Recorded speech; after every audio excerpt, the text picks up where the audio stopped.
I want to, before we run out of time, talk, though, about your new book, Kiefer Sutherland, Living Dangerously. How long did it take you to write this? It seems a long time. It was, I was planning it for a while, but the actual writing was quite intense over a few months, and I thought the biggest praise I have for this whole process is the publisher, Transit Publishing, and the publisher Pierre Turgeon, who shows something that a lot of Canadian publishers, especially in my experience, don't show, which is guts.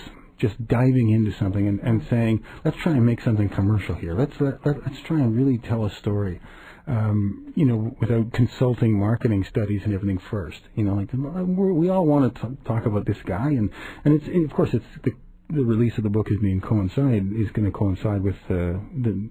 And when is it officially out now? In the first week of January. First week of January, we're getting a sneak peek here, getting the first interview with author Christopher Hurd.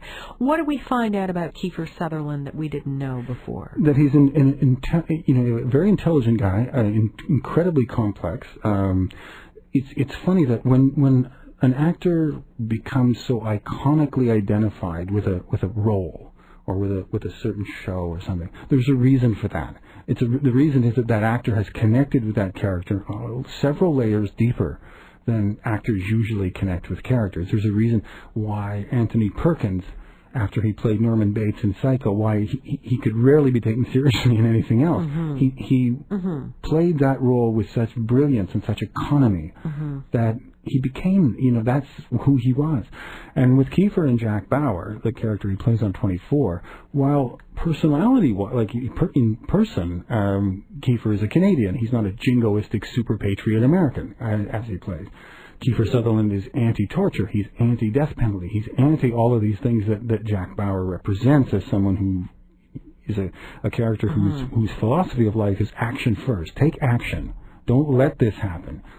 So while there are differences in the two personality-wise, there's also a lot of similarities that make him able to sink into this character. How did you get your information? I know we talked about it before. You interviewed him before. Oh, many times, and his dad, and I talked to lots of people that worked with him, that have known him over the years, and not just 24 people, and not just this, but there's a guy, and we've actually had him on the travel show, Mark Terry. He used to own the Bayview Playhouse in the beaches, and Kiefer started on stage there, and he owned it at the time, so he was a great source of information as to the kinds of things that he wanted to do, and it was through those kind of sources where I began to learn that as iconic as Donald Sutherland is and deserves to be, that was not the influence. There's something about Kiefer Sutherland where he's kept us interested in him.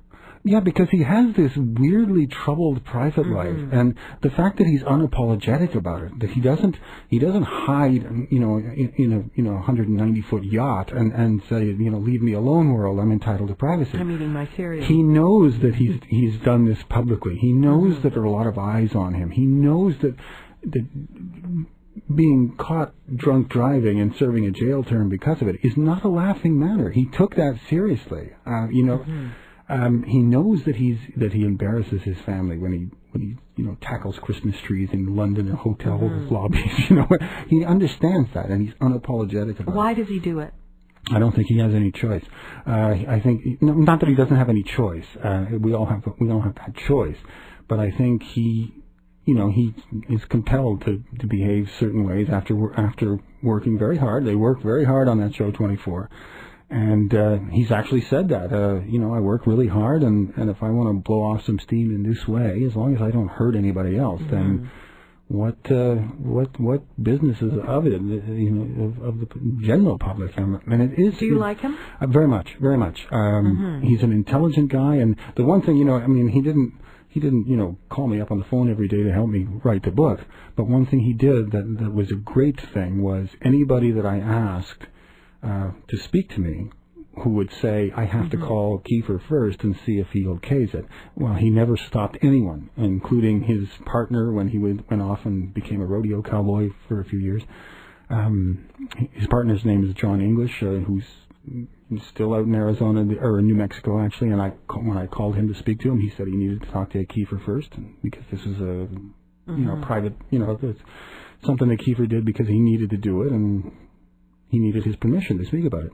And an hour later he called me back and said, yeah, he said it's okay. So that was a big help. There's a these guys are pretty busy, so when they don't help you, the best thing they can do is not hinder you. Yeah, so absolutely. I was and thankful tying for that. it in with Tiger Woods is not what he's doing now. Absolutely not.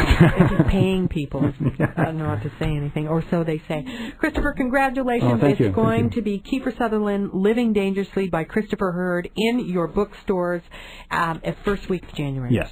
All right. Well, congratulations. Thank you. Lovely to get the first sneak peek. We're going to take a break. Vine and Store on a Weekend returns in a moment. AM 640 Radio.